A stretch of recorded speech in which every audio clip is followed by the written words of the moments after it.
Does it seem like no matter how much money you make, it isn't enough? We're dead broke. Maybe your financial struggles are due to not enough income, lack of financial literacy, or an unexpected expense. Marge is pregnant? No!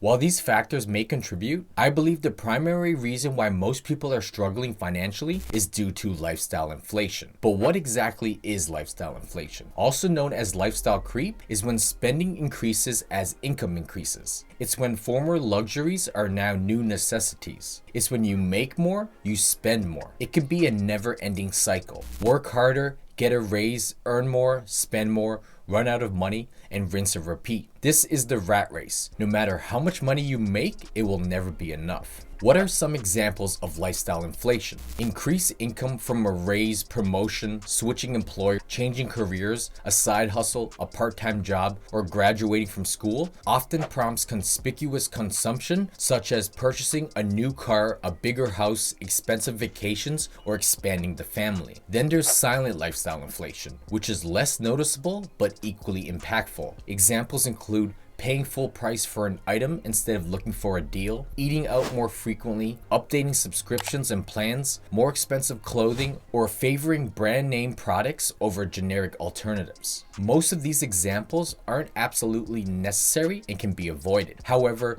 there is lifestyle inflation that is unavoidable. Like if you got a new job, you might need a new wardrobe to suit the role, spend more on gas and maintenance for commuting, childcare, or needing to move to a more expensive area for a job opportunity. Then there is lifestyle inflation that is necessary. This may be neglected spending areas like diet, dental care, fitness and health, personal hygiene, car and home maintenance, heating and cooling for home comfort, time with family, and moving to a safer neighborhood. Lifestyle inflation can be a big ticket item or can be a bunch of little things that add up. Either way, this increased spending never allows you to get ahead and may cause you to struggle financially. What causes lifestyle inflation? One of the root causes of lifestyle inflation is the social pressure and a desire for peer validation. The constant exposure to the lifestyles of others, especially through social media, can fuel a desire to keep up with a perceived standard of success. This external influence can lead to spending decisions based on comparison rather than individual financial needs. In other words, keeping up with the Joneses. Most people look like they're doing well financially, but that's only because we can't see their bank account and how much debt they actually have. If you try to live the same lifestyle, you may look successful on the outside, but you could be struggling financially just like them. Another cause of lifestyle inflation is a sense of entitlement that often accompanies income growth. You worked hard for that raise, you deserve to increase your standard of living as a reward for your efforts. Isn't that the reason we work and make money? To improve our standard of living? And all this happens automatically. We keep benchmarks in our minds where if we reach a certain position, we feel entitled to a new car or a bigger house. And like I already mentioned, some lifestyle inflation is inevitable and just comes with the job. Additionally, you'll want to know the signs of lifestyle inflation. These include stagnant savings, increased spending, and increased credit card debt and other debts. So how can we mitigate lifestyle inflation? The first thing you can do is be aware of it and know how to recognize it. And if you're watching this video, you should already be more conscious of it. Just by knowing what lifestyle inflation looks like, you can take a proactive approach to curb it. As for silent lifestyle inflation, it may be harder to identify. This is where having a budget comes in. If your spending increases in a certain category, then it's possible that lifestyle inflation is the culprit. Another way to minimize lifestyle inflation is simply by doing the math. Let's say you got a $5 raise and now you want to finance a new car. Do the math on how much your monthly income will increase. Don't forget to account for taxes. Let's say this raise increases your monthly income by $300. You now know if you finance a car, it shouldn't be more than $300. Now, if you were to finance a car for $300, this wouldn't give you any extra savings and no room for unintentional increased spending in other categories. Additionally, you want to create short and long-term financial goals. Allocate funds to your goals before spending on your wants. This way, you aren't sacrificing your goals to improve your standard of living. The easiest way to accomplish this is by paying yourself first. You can do this by setting up automatic recurring transfers. First, use your budget to figure out how much discretionary income you have. Then create a financial goal like saving up for a down payment on a house. Open up a savings account and set up an automatic recurring transfer. Once you get paid, money will automatically transfer from your checking account to your savings. Then take care of all your needs and debt obligations. Then with whatever money you have left can go towards spending on your wants. Doing this is a surefire way to prevent lifestyle inflation while working towards meeting your financial goals. Okay, so what if you already fallen prey to lifestyle inflation? You may not want to hear it, but you need to reset your baseline budget and lower your standard of living to the appropriate level according to your income. If you work at McDonald's, you shouldn't even consider having a car payment. If you're stocking shelves at Walmart, you shouldn't have the newest iPhone and be rocking a pair of Yeezys. And if you're a secretary, you shouldn't have a Louis Vuitton purse and Louboutin heels. You could,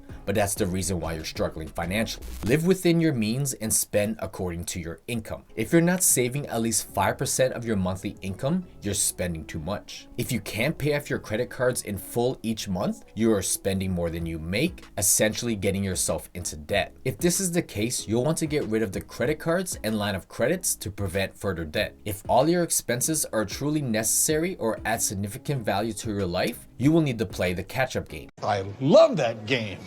Meaning increase your income and not increase your spending. This creates a buffer between your income and spending. Once you have a decent buffer room, new income increases can be used to treat yourself. And don't just think you can earn your way out of a spending problem. You need to lower your standard of living, delay gratification, and actually learn how to save and manage your finances. You also need to change your mindset on money and educate yourself on financial literacy and be grateful for what you have. Like T.I. says, stop looking at what you ain't got and start being thankful for what you do got. Let's get it to him, baby girl. Hey. This way, when you do increase your income, additional funds go towards accomplishing financial goals and building wealth, and ultimately liberating you from the confines of the rat race and ending your financial struggles. If you're interested in building your savings, watch one of these videos next. Thanks for watching. Keep making money moves.